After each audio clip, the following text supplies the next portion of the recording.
প্রথম আলোর অডিও সংবাদে স্বাগত। শামসুজ্জোহা জানিয়ে দিচ্ছি দিনের প্রধান খবরগুলো। ভোটকেন্দ্রে 400 গজের মধ্যে মুঠোফোন নেওয়া নিয়ে ভুল বোঝাবুঝির সৃষ্টি হয়েছিল বলে জানিয়েছেন নির্বাচন কমিশন সচিবালয়ের সিনিয়র সচিব আক্তার আহমেদ। তিনি বলেছেন, এটা আমরা সংশোধন করে নিচ্ছি। মুঠোফোন নিয়ে ভোটাররা ভেতরে যাবেন, প্রার্থী ও তাঁদের এজেন্টরা যাবেন, তবে গোপন কক্ষে তাঁরা ছবি তুলবেন না। ইসি সচিব আরও বলেন, নির্বাচন কমিশন যা বোঝাতে চেয়েছিল সেটা তারা বোঝাতে পারেনি, তাই ভুল বোঝাবুঝির সৃষ্টি হয়েছিল। তিনি বলেন, এই পরিপত্র আমরা সংশোধন করে দিচ্ছি যাতে কোনো প্রকার দ্বিধা না থাকে। সোমবার সন্ধ্যায় রাজধানীর আগারগাঁওয়ে নির্বাচন কমিশন ভবনে সংবাদ বিজ্ঞপ্তিতে একথা বলেন ইসি সচিব। রোববার নির্বাচন কমিশনের সংবাদ বিজ্ঞপ্তিতে বলা হয়, ভোটকেন্দ্রের 400 গজ ব্যাসার্ধের মধ্যে কোনো ফোন নিয়ে যাওয়া যাবে না। এই ঘোষণা জানাজানির পর ব্যাপক প্রতিক্রিয়া দেখা দেয়। সোমবার সন্ধ্যার মধ্যে সিদ্ধান্ত পাল্টানো না হলে নির্বাচন কমিশন ঘেরাও করার হুমকি দিয়েছিল জাতীয় নাগরিক পার্টি এনসিপির আহ্বায়ক নাহিদ ইসলাম। এরপর সন্ধ্যায় নির্বাচন কমিশন সচিব ভোটকেন্দ্রে মুঠোফোন নিয়ে নির্বাচন কমিশনের অবস্থান স্পষ্ট করলেন। তবে polling agent, polling officer, assistant presiding অফিসারদের কাছে মুঠোফোন থাকবে না বলে জানিয়েছেন তিনি। ত্রয়োদশ জাতীয় সংসদ নির্বাচন ও গণভোট উপলক্ষে নির্বাচনী এলাকায় অবস্থান সংক্রান্ত কিছু বিধিনিষেধ জারি করেছে নির্বাচন কমিশন।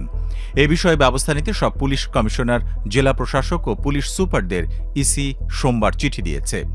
চিঠিতে বলা হয়েছে, গণভোট ও ত্রয়োদশ জাতীয় সংসদ নির্বাচন প্রভাবমুক্ত, নিরপেক্ষ ও শান্তিপূর্ণভাবে অনুষ্ঠানের লক্ষ্যে নির্বাচনী কার্যক্রমে সম্পৃক্ত ব্যক্তি, নির্বাচন কমিশনের অনুমতিপ্রাপ্ত ব্যক্তি ও সংশ্লিষ্ট নির্বাচনী এলাকার বাসিন্দা বা ভোটার ছাড়া অন্য কোনো ব্যক্তি ভোটগ্রহণ শুরুর 48 ঘণ্টা আগে থেকে ভোটগ্রহণ সমাপ্তির 24 ঘণ্টা পর পর্যন্ত নির্বাচনী এলাকায় অবস্থান করতে পারবেন না। অর্থাৎ 10 ফেব্রুয়ারি সকাল 7:30 থেকে 13 ফেব্রুয়ারি বিকেল 4:30 পর্যন্ত সংশ্লিষ্ট নির্বাচনী এলাকায় বহিরাগত ব্যক্তিদের অবস্থান না করার বিষয়ে নির্বাচন কমিশন সিদ্ধান্ত নিয়েছে। এই সিদ্ধান্ত অনুসারে প্রয়োজনীয় ব্যবস্থা নিতে বলা হয়েছে চিঠিতে। ত্রয়োদশ জাতীয় সংসদ নির্বাচন সামনে রেখে নতুন জনমত প্রকাশ করেছে eminence associates for social development EASD নামের একটি সংস্থা।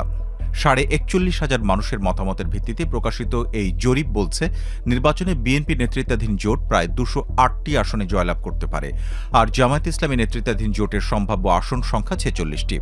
এছাড়াও জাতীয় পার্টি 3টি, অন্যান্য দল 4টি এবং স্বতন্ত্র প্রার্থীরা 17টি আসনে জয়ী হতে পারেন। সোমবার বিকেলে রাজধানী কৃষিবিদ ইনস্টিটিউশনের 3D সেমিনার হলে EASDর এই জরিপের ফলাফল প্রকাশ করা হয়। EASDর দাবি, এবারের নির্বাচন নিয়ে যতগুলো জরিপ হয়েছে সেগুলোর মধ্যে তাদের এই জরিপটি সবচেয়ে বড় নমুনার জরিপ।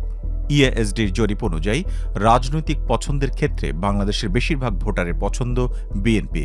সর্বোচ্চ 66.3% ভোটার বিএনপিকে ভোট দেওয়ার ইচ্ছা প্রকাশ করেন। এর বিপরীতে 11.9% সমর্থন নিয়ে দ্বিতীয় অবস্থানে রয়েছে জামায়াত ইসলামী। এনসিপি 1.7% এবং অন্যদের মধ্যে জাতীয় পার্টির সমর্থন 4%, আর স্বতন্ত্র প্রার্থীদের ক্ষেত্রে এই হার 2.6%। ত্রয়োদশ জাতীয় সংসদ নির্বাচন নিয়ে ষড়যন্ত্র রুখে ভোটের দিন ভোট কেন্দ্রে ফজরের নামাজ আদায় করতে নেতাকর্মীদের প্রতি আহ্বান জানিয়েছেন বিএনপি চেয়ারম্যান তারেক রহমান। তিনি বলেন, সকাল থেকে ভোট কেন্দ্রে থাকবেন, ফজরের নামাজ ভোট কেন্দ্রে গিয়ে আদায় করবেন। ওখানে গিয়ে দাঁড়িয়ে যাবেন যাতে করে কেউ ষড়যন্ত্র করে কেউ কিছু করতে না পারেন। শুধু ভোট দিলেই চলবে না, ভোট দিয়ে চলে আসবেন না, ভোট বুঝে নিয়ে আসবেন, হিসাব বুঝে নিয়ে আসবেন। সোমবার বিকেলে রাজধানীর যাত্রাবাড়ির শহীদ ফারুক রোডে ঢাকা 5 আসনের নির্বাচনী জনসভায় কথা বলেন তারেক রহমান। জনসভায় এ আসনের ধানের শীষের প্রার্থী নবিউল্লাহ নবী সভায় সভাপতিত্ব করেন। এখন থেকেই ভোটের পাহারাদারি শুরু করতে হবে বলে মন্তব্য করেছেন জামায়াত ইসলামের আমির শফিকুর রহমান। তিনি বলেন, কোনো জালিয়াত, ভোটচোর, অবৈধ ইঞ্জিনিয়ার যেন জনগণের কপাল নিয়ে খেলতে না পারে তা রুখে দিতে হবে। এখন থেকে পাহারাদারি শুরু করতে হবে, বিজয়ের মালা গলে পরিয়ে দিয়ে তারপর আপনারা ঘরে ফিরবেন। সোমবার দুপুরে রাজধানীর মোহাম্মদপুর কেন্দ্রীয় ঈদগাহ মাঠে ঢাকা 13 আসনে 11 দলীয় নির্বাচনী ঐক্যের প্রার্থী বাংলাদেশ খেলাফত মজলিসের আমির মামুনুল হকের নির্বাচনী সমাবেশে প্রধান অতিথির বক্তব্যে শফিকুর রহমান কথা বলেন। জনগণের আকাঙ্ক্ষার ভিত্তিতে 11 দল এবার একত্র হয়েছে বলে মন্তব্য করেন শফিকুর রহমান।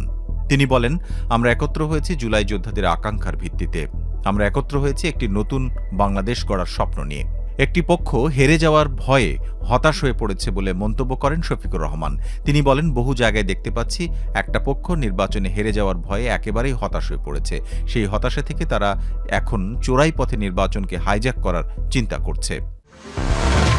এই ছিল এখনকার মতো। প্রথম আলোর অডিও সংবাদ শুনুন আমাদের ইউটিউব চ্যানেল, ফেসবুক পেজ এবং prothomalo.com-এ।